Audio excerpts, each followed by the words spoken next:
Hello everyone, welcome back to my channel. This is Pramila Yadav. CDP master series में आपका फिर से स्वागत है।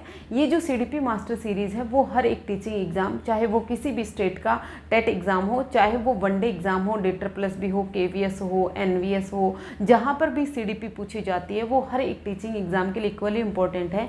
क्योंकि इस सीडीपी मास्टर सीरीज़ में हम कोई भी टॉपिक नहीं छोड़ रहे हैं, हर एक टॉपिक का डिटेल डिस्कशन कर रहे हैं। वैसे तो जो लर्निंग की इंपॉर्टेंट थ्योरीज थी वो हम ऑलरेडी डिस्कस कर चुके हैं। अब कुछ छोटी छोटी थ्योरीज हैं जहां से कंसेप्चुअल क्वेश्चन बहुत कम बनते हैं, लेकिन फैक्चुअल क्वेश्चन कई बार पूछ लिए जाते हैं। हमारी थ्योरी रहेगी वो है गैने की हायरार्किकल थ्योरी ऑफ लर्निंग, गैने का पदानुक्रम सिद्धांत। गैने हैं वो एक अमेरिकन साइकोलॉजिस्ट थे जिन्होंने अपनी एक थ्योरी दी जो किस पे दी, गैने का पदानुक्रम अधिगम सिद्धांत।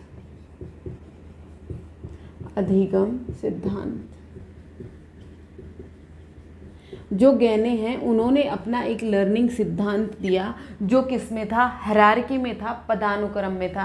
हायरार्की का मतलब क्या होता है? हायरार्की का मतलब होता है कि जो लर्निंग है वो एक लेवल से दूसरे लेवल पे जाती है और आप किसी भी लेवल को स्किप नहीं कर सकते। जैसे आपकी घर की जो सीढ़ियाँ बनी हुई होती हैं वो एक हायरार्की में बनी होती हैं। पहली सीढ़ी के बाद आपको दूसरी पर जाना है, दूसरी के बाद आपको तीसरी पर जाना है, तीसरी के बाद आपको चौथी पे जाना है। पहले आपको फर्स्ट क्लास में आप गए, फिर उसके बाद आपको सेकंड क्लास पढ़नी है, फिर आपको थर्ड क्लास पढ़नी है, फिर फोर्थ पढ़नी है, फिर आपको फिफ्थ पढ़नी है। ये कैसे चलता है? एक हायरार्की में चलता है, पदानुक्रम में चलता है। ये जो पदानुक्रम में सीखना है यही हायरार्की ऑफ लर्निंग है। जो किसने कहा है? गैने ने कहा है। गैने कहते हैं कि आप किसी भी एक स्टेज को स्किप नहीं कर सकते हैं, किसी भी एक स्टेज को आप नहीं छोड़ सकते हैं। जो लर्निंग है वो कैसे होगी? पदानुक्रम में होगी, हायरार्की में होगी। अब जो गैने हैं वो कहते हैं कि जो लर्निंग है, अब गैने हैं वो कहाँ के रहने वाले थे? गैने एक अमेरिकन साइकोलॉजिस्ट थे, अमेरिका के रहने वाले थे। इन्होंने अपनी एक बहुत फेमस बुक दी, जिस बुक का नाम आपसे पूछा जा सकता है। जो बुक गैने ने दी उसका नाम था condition of learning, conditions of learning. इन्होंने अपनी ये बुक दी, इसमें इन्होंने बताया कि जो लर्निंग है वो किस तरह से होती है, बच्चा किस तरह से लर्निंग करता है, बच्चा जो स्किल्स एक्वायर कर रहा है वो किस तरह से कर रहा है, उसके बारे में इन्होंने बताया। इन्होंने कहा कि जो लर्निंग है उसके लिए कुछ स्पेसिफिक कंडीशंस की ज़रूरत होती हैं, जिन कंडीशंस में लर्निंग है टेक प्लेस होती है। अगर आप बच्चे को वो कंडीशंस नहीं देंगे तो वहाँ पर लर्निंग नहीं होगी। ये सब इन्होंने अपनी कंडीशंस ऑफ लर्निंग बुक में डिस्कस किया।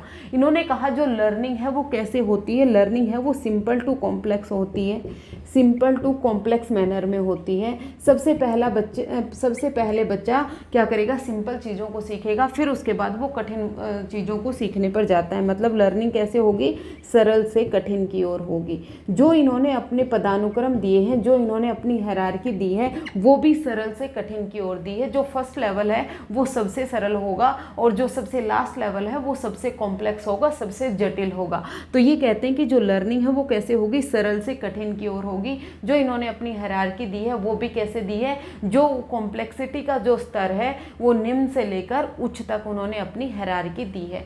अब रॉबर्ट गैने कहते हैं कि जो लर्निंग है वो कैसे होती है? सिंपल टू कॉम्प्लेक्स होती है। अब बात आती है कि गैने हैं वो एक बिहेवियरिस्ट थे या फिर वो एक संज्ञानवादी थे। वो गैने हैं वो ना तो व्यवहारवादी थे और ना ही वो संज्ञानवादी थे। इन्होंने दोनों का ही मिक्सअप कर दिया। गैने कहते हैं कि जो लर्निंग है वो व्यवहार में परिवर्तन भी होता है। जो कौन कहते हैं? व्यवहारवादी कहते हैं। व्यवहारवादी कहते हैं कि जो लर्निंग है वो कैसे होती है?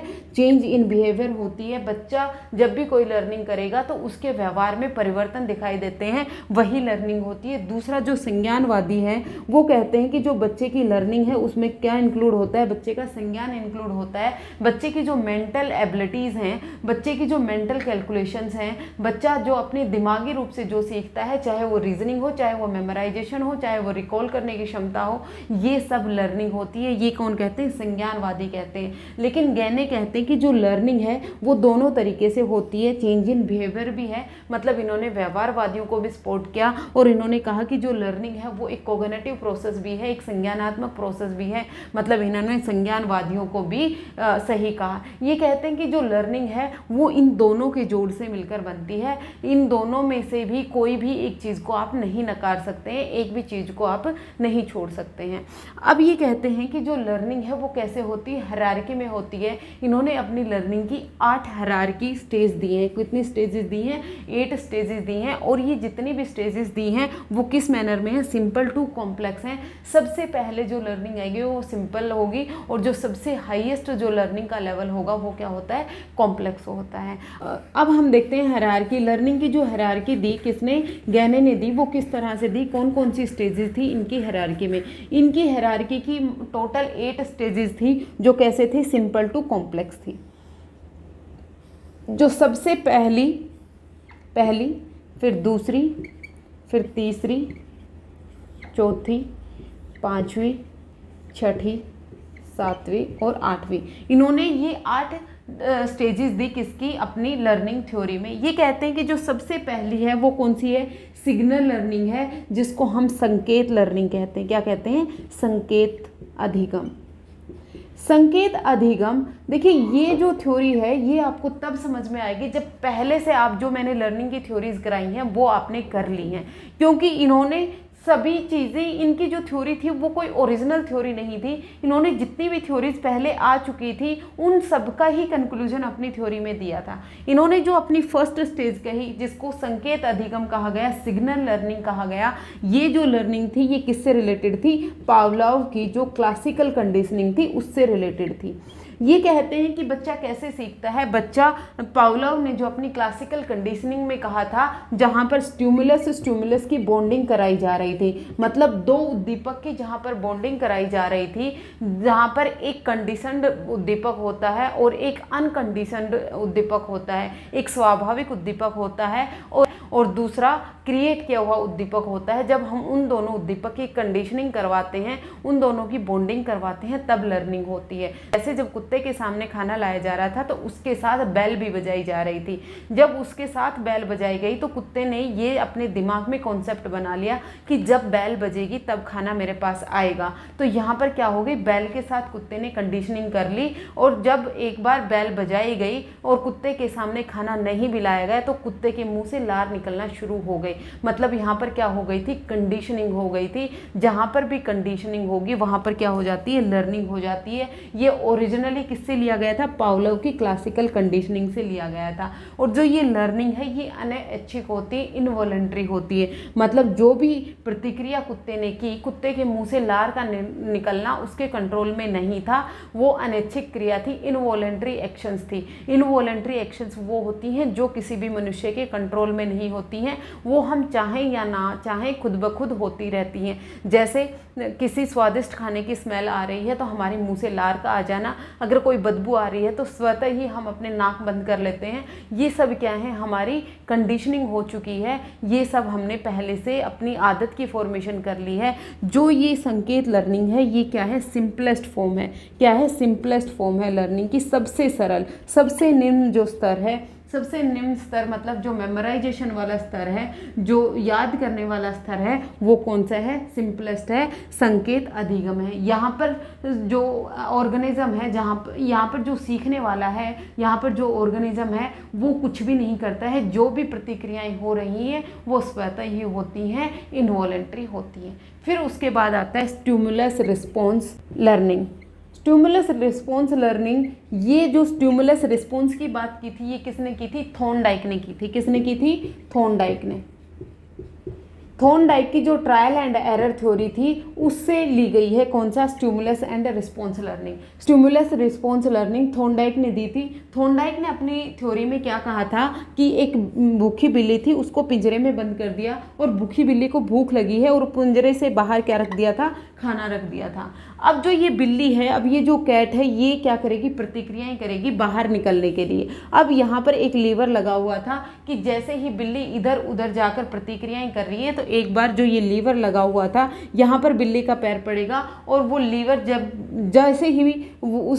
जैसे ही वो पैर लीवर पर पड़ेगा तो इस पिंजरे का दरवाज़ा खुल जा रहा था और जो बिल्ली है वो बाहर आकर अपना फूड ले रही थी, अपना खाना खा ले रही थी। यहाँ पर जो लर्निंग हो रही थी वो कैसे हो रही थी? बिल्ली को स्टिमुलस दिखाई दे रहा था, बिल्ली को उद्दीपक दिखाई दे रहा था, उद्दीपक को देखकर बिल्ली प्रतिक्रिया कर रही थी, तब यहाँ पर लर्निंग हो रही थी। तो जो SR लर्निंग है ये क्या कहती है कि जहाँ पर भी स्टिमुलस और रिस्पॉन्स की बॉन्डिंग होगी तब लर्निंग होगी। और अगर यहाँ पर जो रिस्पॉन्स किया उसने और अगर वो रिस्पॉन्स पॉजिटिव रहा और अगर उसे रिवॉर्ड मिला, उसे पुरस्कार मिला, तो वो उस प्रतिक्रिया को दोबारा दोहराती थी। बिल्ली को यहाँ पर फूड मिला, मतलब बिल्ली को यहाँ पर क्या मिला था, रिवॉर्ड मिला था।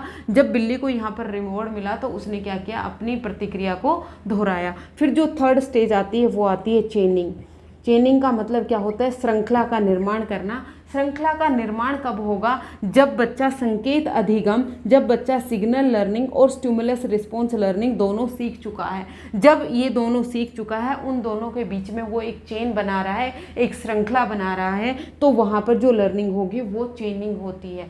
चेनिंग का मतलब जैसे आप कोई भी एक छोटा सा काम करना चाहते हैं, पहले मान लीजिए आप ताला खोलना सीखना चाहते हैं, तो उसके लिए क्या करना पड़ेगा, एक चेन के रूप में हमें चीज़ें सीखनी पड़ेंगी कि ताला खोलने के लिए सबसे पहले हमें चाबी की ज़रूरत है, फिर वो चाबी को सही जगह लगाने की ज़रूरत है, जो होल दिया हुआ है लॉक में वहाँ पर उसे लगाने की ज़रूरत है, फिर उसे सही डायरेक्शन में घुमाने की ज़रूरत है। मतलब स्टेप बाय स्टेप हम कई चीज़ें सीख रहे हैं, एक चेन के रूप में सीख रहे हैं, एक श्रृंखला के रूप में सीख रहे हैं। और ये जो श्रृंखला के रूप में बच्चा कब सीखेगा, जब बच्चा स्टिमुलस रिस्पॉन्स और जो संकेत अधिगम है ये सीख चुका होगा। मतलब ये जो स्टेजेस हैं वो एक दूसरे पर डिपेंडेंट होती हैं। जो दूसरी स्टेज है वो पहली पर डिपेंडेंट है, तीसरी स्टेज है वो दूसरी पर डिपेंडेंट है। ये जितनी भी स्टेजेस हैं वो एक दूसरे पर डिपेंडेंट होती है, एक दूसरे पर आधारित होती हैं। चेनिंग में ही जो मोर कॉम्प्लेक्स साइकोमोटर स्किल्स होती हैं उनको सीखना होता है। मोर कॉम्प्लेक्स साइकोमोटर स्किल्स क्या हैं, जैसे आप राइटिंग सीख रहे हैं, मोटर स्किल्स मतलब जो फाइन मोटर स्किल्स हैं, जैसे आपको राइटिंग सीखना है, राइटिंग सीखने के लिए पहले बच्चा ऑब्जर्व करेगा, उन चीज़ों को देखेगा, फिर वो पेन पकड़ना सीखेगा, पेन पकड़ने के बाद वो अक्षर को बनाना शुरू करेगा। मतलब ये कैसे हो रही है, एक श्रृंखला में हो रही है। जो कॉम्प्लेक्स साइकोमोटर स्किल्स हैं वो बच्चा कहाँ सीखेगा, चेनिंग में सीखेगा। फिर उसके बाद आता है हमारा क्या, वर्बल एसोसिएशन, से हम कहते हैं शाब्दिक साहचर्य। शाब्दिक साहचर्य का मतलब क्या है, बच्चा अब कॉन्क्रीट ऑब्जेक्ट्स को देखकर, बच्चा अब मूर्त चीज़ों को देखकर उसका नाम पहचानने लगता है। बच्चा ये पहचानने लगेगा कि इस तरह की शेप है, ये क्या है, ये किस चीज़ का नाम है, ये डस्टर है, ये जो है ये क्या है, ये मार्कर है, ये क्या है, ये एक व्हाइट बोर्ड है। मतलब जिन चीज़ों का बच्चे को नाम नहीं पता था, अब बच्चा उन चीज़ों को नाम से सीखने लगा है। जब आप बच्चे के सामने व्हाइट बोर्ड बोलेंगे तो बच्चा ये समझ पाएगा कि ये व्हाइट बोर्ड है। जब बच्चे के सामने आप मार्कर बोलेंगे तो बच्चा इन चीज़ों के साथ एसोसिएट कर पाता है। मतलब जो शब्द बोले जा रहे हैं वो किसी भी कॉन्क्रीट ऑब्जेक्ट के साथ बच्चा एसोसिएट करना सीख जाता है, जोड़ना सीख जाता है। वो किस में आएगा, शाब्दिक साहचर्य में आएगा। जो ये पहली 4 स्टेजेस हैं ये कौन सी हैं, व्यवहारवाद से रिलेटेड हैं। व्यवहारवाद से, व्यवहारवादी क्या कहते हैं कि बच्चे की जो लर्निंग है वो कैसे होगी, चेंज इन बिहेवियर में होगी। ये जो चारों लर्निंग होगी यहाँ से बच्चे के बिहेवियर में परिवर्तन आता है, जहाँ पर स्टिमुलस की बॉन्डिंग कराई जाती है, जहाँ पर ट्रायल एंड एरर किया जाता है, जहाँ पर बच्चा प्रयत्न और भूल से सीखेगा, जहाँ पर हैबिट फॉर्मेशन कराई जा रही है, जहाँ पर चेनिंग हो रही है, शाब्दिक साहचर्य हो रहा है। ये सब किस में आएंगे, व्यवहारवाद में आएंगी। और जो ऊपर वाली चारों स्टेजेस हैं ये किस में आएंगी, संज्ञान में आएंगी। क्योंकि ये आपको पता है जो संज्ञान है वो एक कॉम्प्लेक्स एक्टिविटी है और जो व्यवहार है, किसी के भी व्यवहार में चेंज लाना बहुत आसान बात है। हम किसी के भी व्यवहार में बार बार वो काम करवाकर उसके व्यवहार में परिवर्तन ला सकते हैं, लेकिन किसी के भी बच्चे की जो थिंकिंग है उसको चेंज कर पाना व्यवहार के कंपैरिजन में डिफिकल्ट होता है। तो इसलिए जो ऊपर वाले जो चारों लेवल है ये किस में आएंगे, संज्ञान में आएंगे। और जो नीचे वाले चारों थे वो किस में आ रहे थे, व्यवहारवाद में आ रहे थे। फिर उसके बाद 5वीं स्टेज आती है जिसको हम बोलते हैं विभेदी अधिगम। विभेदी अधिगम का क्या मतलब हुआ, डिस्क्रिमिनेटली लर्निंग। यहाँ पर बच्चा 2 चीज़ों के बीच में डिस्क्रिमिनेशन करना सीख जाता है, विभेद करना सीख जाता है। जो बच्चे के सामने 2 सिमिलर स्टिमुलाई प्रेजेंट हैं, अगर बच्चे के सामने 2 समान उद्दीपक प्रेजेंट हैं तो भी उन दोनों में वो डिफरेंस करना सीख जाता है, उन दोनों में वो अंतर करना सीख जाता है। जैसे पैवलोव का डॉग था, वो एक घंटी बजाने पर और एक हॉर्न बजाने पर उन दोनों में डिस्क्रिमिनेशन करना सीख गया था। उसे ये समझ में आ गया था कि जब घंटी बजेगी तो ही खाना आएगा, बजाएगा। हॉर्न बजाने पर वो कोई भी रिएक्शन नहीं दे रहा था, कोई भी प्रतिक्रिया नहीं दे रहा था। तो ये क्या हुआ, विभेदी अधिगम हुआ। बहुत सारी लेडीज खड़ी हुई हैं और बच्चा अपनी माता को अलग से पहचान रहा है, मतलब वो डिस्क्रिमिनेट कर पा रहा है, उन चीज़ों के बीच में अंतर कर पा रहा है। ये जो लर्निंग है वो कैसी होगी, डिस्क्रिमिनेटली लर्निंग होगी। बच्चे को आप दुकान पर लेके जाओ, अगर बच्चे को चिप्स खरीदना है तो वो जितने सारे पैकेट लगे हैं वो ढूंढ लेगा कि वो चिप्स वहाँ पे लगा हुआ है, मुझे वो चाहिए। तो वो जो लर्निंग है वो कौन सी है, विभेदी अधिगम है, डिस्क्रिमिनेटरी लर्निंग है। फिर उसके बाद आता है कॉन्सेप्ट लर्निंग, जिसको हम बोलते हैं संप्रत्यय निर्माण, जिसको क्या बोलते हैं, संप्रत्यय निर्माण। यहाँ पर बच्चा अपने संप्रत्यय बनाने लगता है चीज़ों के बीच। अच्छा, जो ये विभेदी अधिगम था, यहाँ पर बच्चा डिस्क्रिमिनेशन करेगा किन किन चीज़ों के बीच में, जो वर्बल चीज़ें बच्चे ने सीखी हैं और जो मोटर कंसेप्ट बच्चे ने सीख चुके हैं, उन दोनों के बीच में भी वो डिस्क्रिमिनेशन करना सीख जाता है। और फिर जो नेक्स्ट स्टेज है जिसमें संप्रत्यय निर्माण करेगा, यहाँ पर बच्चा अपने कॉन्सेप्ट्स बनाता है। जब भी आप बच्चे को कुछ भी चीज़ें सिखाएंगे तो बच्चा उनके गुण के आधार पर, उनकी जो करेक्टरिस्टिक हैं उनकी आधार पर उनका कैटेगराइजेशन करना सीख जाता है कि इस कैटेगरी में जो चीज़ें आएंगी वो उनके गुण अलग होंगे, इस कैटेगरी में जो चीज़ें आएंगी उनके गुण अलग होंगे। जैसे आपने बच्चे को एनिमल का कॉन्सेप्ट पढ़ाया तो बच्चा कैट को लेके और डॉग को लेकर, दोनों एनिमल हैं लेकिन इन दोनों को लेकर वो अपना अलग अलग कॉन्सेप्ट बना सकता है कि जो बिल्ली है वो अलग तरह की दिखेगी, बिल्ली अलग तरह से रिस्पॉन्स करती है, जो डॉग है वो अलग तरह का दिखता है, काऊ है वो अलग तरह की दिखेगी। मतलब बच्चा सभी के गुण के आधार पर उन सब चीज़ों का अलग अलग कॉन्सेप्ट बनाना सीख जाता है, उन चीज़ों का अलग अलग संप्रत्यय बनाना सीख जाता है। ये जो लर्निंग है, यहाँ पर जो कॉग्निशन है उसकी ज़रूरत होती है, दिमाग की ज़रूरत होती है। फिर उसके बाद आता है रूल लर्निंग। क्या आती है, रूल लर्निंग। यहाँ पर बच्चा रूल्स बनाना सीख जाता है। अब ये जो रूल लर्निंग है इसको हम बोलते हैं अधिनियम सिद्धांत। क्या बोलते हैं, अधिनियम सिद्धांत। अब देखिए, जो ये अधिनियम है, जो रूल लर्निंग है, इसके लिए संप्रत्यय निर्माण, जो कॉन्सेप्ट लर्निंग था उसका सीखना बहुत ज़रूरी है। मान लीजिए बच्चे ने एक कॉन्सेप्ट सीखा कि जो ट्रायंगल है वो इस तरह की शेप की होती है। ट्रायंगल किसे बोलेंगे, जिसकी 3 साइड्स होंगी उसको हम क्या बोलेंगे, ट्रायंगल बोलेंगे। बच्चे ने ये कॉन्सेप्ट सीख लिया, बच्चे ने ये संप्रत्यय का निर्माण कर लिया। अब बच्चा रूल लर्निंग में क्या सीखेगा, अब बच्चा रूल लर्निंग में सीखेगा कि जो ट्रायंगल है वो कैसे बनेगी, कि कोई भी 2 साइड्स हैं उनका सम है वो कभी भी तीसरी साइड से बड़ा नहीं हो सकता।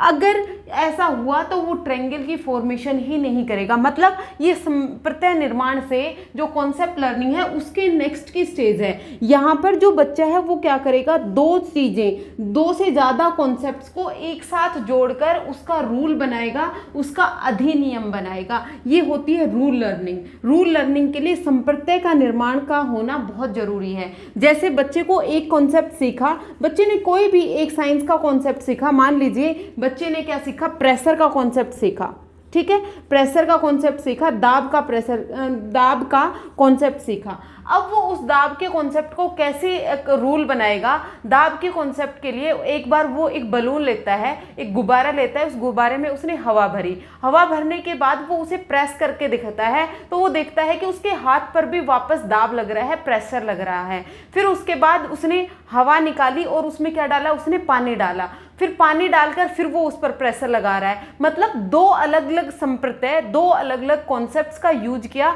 और फिर उसने देखा कि चाहे आप गुब्बारे में पानी डालो, चाहे आप गुब्बारे में हवा डालो, प्रेशर तो एग्जर्ट करता है। यहाँ पर उसने क्या कर दिया, रूल की फॉर्मेशन कर दी, यहाँ पर उसने अधिनियम की फॉर्मेशन कर दी। सबसे टॉप मोस्ट है वो है प्रॉब्लम सॉल्विंग, वो है समस्या समाधान।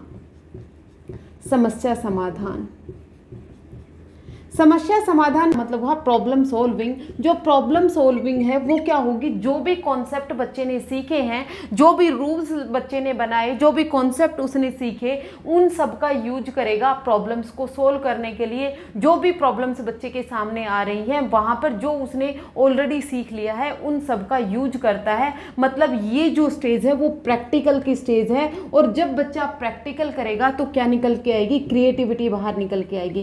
क्रिएटिविटी मतलब हर एक समस्या का नए तरीके से वो सॉल्यूशन करेगा। ट्रेडिशनली जो सॉल्यूशन प्रेजेंट है वो वहाँ नहीं जाएगा। जो भी चीज़ें उसने सीखी हैं उनके बेस पर वो समस्या का समाधान करता है। और जो ये समस्या समाधान है ये हाईएस्ट लेवल है, हाईएस्ट लेवल है सीखने का, सबसे ऊपर है, मतलब सबसे कॉम्प्लेक्स है और सबसे हाईएस्ट है। सबसे सिंपलेस्ट और लोवेस्ट कौन सा था? संकेत अधिगम था, सिग्नल लर्निंग थी। और सबसे हाईएस्ट कौन सा है? समस्या समाधान है, प्रॉब्लम सॉल्विंग है। ये हायरार्की ऑफ लर्निंग दी थी किसने? गैने ने। गैने ने कहा था जो लर्निंग है वो सिंपल टू कॉम्प्लेक्स होती है। 8 स्टेजेस दी थी। सबसे पहले संकेत अधिगम, फिर उसके बाद स्टिमुलस रिस्पॉन्स लर्निंग मतलब उद्दीपक अनुक्रिया अधिगम, फिर उसके बाद चेनिंग श्रृंखला थी, फिर उसके बाद शाब्दिक साहचर्य, फिर उसके बाद विभेदी अधिगम, फिर उसके बाद संप्रत्यय निर्माण और फिर उसके बाद आया था समस्या समाधान। देखिए यहाँ से क्वेश्चन पूछा जा सकता है कि जो लोवेस्ट लेवल है उसमें क्या क्या आएगा। जो लोवेस्ट लेवल किसको माना गया है? व्यवहारवाद को माना गया है। जो नीचे वाली 4 स्टेजेस हैं वो लोवेस्ट लेवल में आएंगी और जो हाईएस्ट लेवल है, जो ऊपर वाली 4 स्टेजेस हैं वो उसमें आएंगी। आपसे पूछा जा सकता है कि जो सबसे निम्न स्तर है, सबसे लोवेस्ट स्तर है वो क्या था? संकेत अधिगम था। सबसे हाईएस्ट स्तर क्या है? वो है समस्या समाधान है। और बुक के बारे में पूछा जा सकता है कि जो कंडीशन ऑफ लर्निंग बुक दी है वो किसने ने दी है? गैने ने दी है। हायरार्की ऑफ लर्निंग पदानुक्रम अधिगम सिद्धांत किसने दिया है? गैने ने दिया है। इस तरह से आपको क्वेश्चन पूछा जा सकता है या फिर आपको हायरार्की दे दी जाएगी कि ये हायरार्की में आप अरेंज करके बताएं कि सबसे पहले पे कौन सा आएगा, सेकंड पे कौन सा आएगा, थर्ड पे कौन सा आएगा। ज़्यादा डिफिकल्ट ये थ्योरी नहीं है। एक बार आप इसे देख लेंगे तो आपको क्लियर हो जाएगा। अगर फिर भी क्लियर नहीं होता है तो आप दोबारा वीडियो देख सकते हैं।